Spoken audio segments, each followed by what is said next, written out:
Hello guys, welcome to BA UP academy.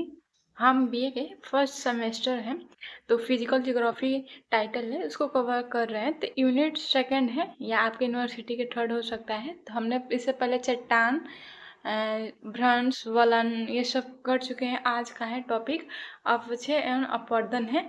तो अपक्षय देख लेते हैं और अपर्दन टॉपिक है, पेपर के लिए इम्पोर्टेंट है। अपक्षय और अपर्दन भू आकृति विज्ञान के दो प्रमुख प्रक्रिया है जो मिलकर पृथ्वी की सतह पर लगातार बदलने और तराशने का काम करती हैं। इन्हें संयुक्त रूप से हम अनाच्छादन कहा जाता है।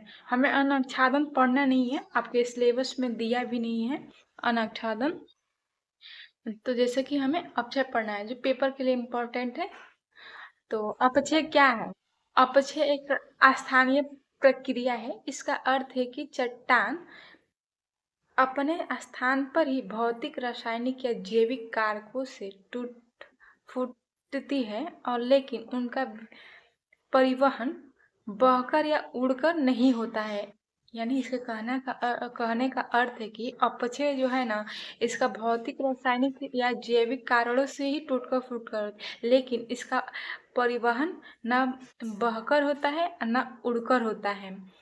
तो जैसे कि अपक्षय के जो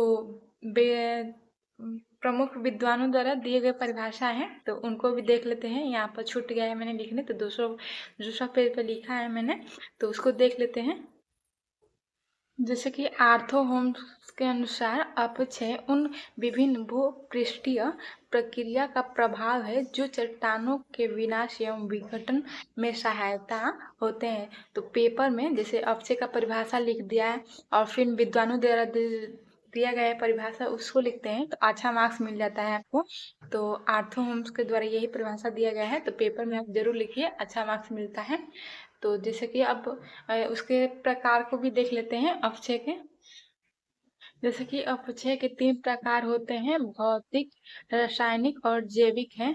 तो भौतिक अपक्षय क्या है? जब चट्टान बिना किसी रासायनिक बदलाव के केवल तापमान, दाब, वर्षा जैसे भौतिक कारकों के कारण अपने स्थान पर टूट फूट कर छोटे छोटे टुकड़ों में विखंडित होती है, तो उसे भौतिक अपक्षय कहते हैं। जैसे कि उदाहरण के लिए मरुस्थलीय भागों में अत्यधिक गर्मी से चट्टानों का फैलाव और रात में ठंडा से सिकुड़ कर चटक जाती हैं। तो जैसे कि बुक में भी आपको दिखा देते हैं इसके भौतिक कारकों के बारे में। तो आप जैसे कि पेपर में लिखते हैं किसी का अपक्षय क्या है, परिभाषा लिख दिए, फिर आर्थो होम्स के द्वारा जो दिया गया है, फिर प्रकार लिख देते हैं, तो बहुत ही अच्छा नंबर मिल जाता है आपको। तो जैसे कि अब रासायनिक अपक्षय है, तो इसको देखते हैं। एक ही बार में मैं बुक में भी दिखा दूंगी आप सबको। तो आप रासायनिक अपक्षय को शुरू करते हैं।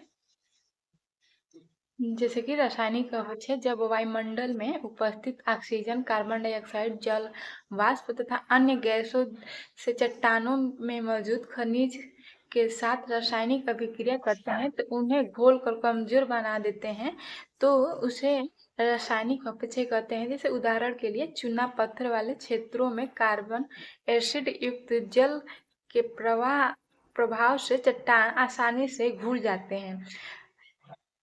अब जैसे कि है जैविक अपक्षय।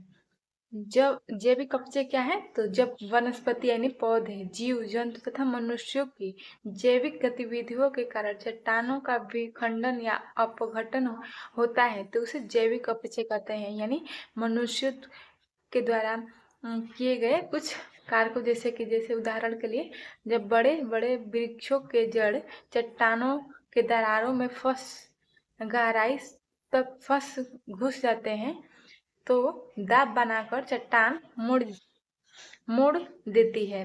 जैसे कि मनुष्य द्वारा, जैसे कि चूहा है बिल बना देता है, उससे कारण, या मनुष्य द्वारा जो गो जो गाय चराते हैं उसके द्वारा होता है। तो यही है अपक्षय के 3 प्रकार, भौतिक, रासायनिक और जैविक।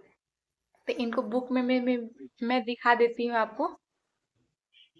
देखिए यहाँ पर जैसे कि अपचय का परिभाषा है, यहाँ आर्थो होम्स के द्वारा या डॉक्टर शविंद्र सिन्हा के द्वारा दिया गया है। तो जिसका आपको आसान लगे उसका लिख सकते हैं, इसलिए मैंने बुक से भी दिखा दिया। और जैसे कि मैंने बताया कि भौतिक और रासायनिक, तो यहाँ पर जैसे कि भौतिक दिया हुआ है। देखिए यहाँ पर भौतिक जैसे कि तापमान, वर्षा, यही है भौतिक में।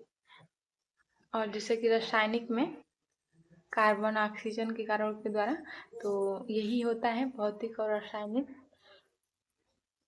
अपचय खत्म हो गया तो जैसे कि अपवर्तन, तो अपवर्तन एक गतिज प्रक्रिया है। इसमें बिखरे हुए मलबे को हवा, पानी, ग्लेशियर आदि जैसे कारकों एक स्थान से दूसरे स्थान तक उठाकर दूसरे स्थान तक ले जाते हैं। इसमें चट्टानों का घर्षण और परिवहन शामिल है।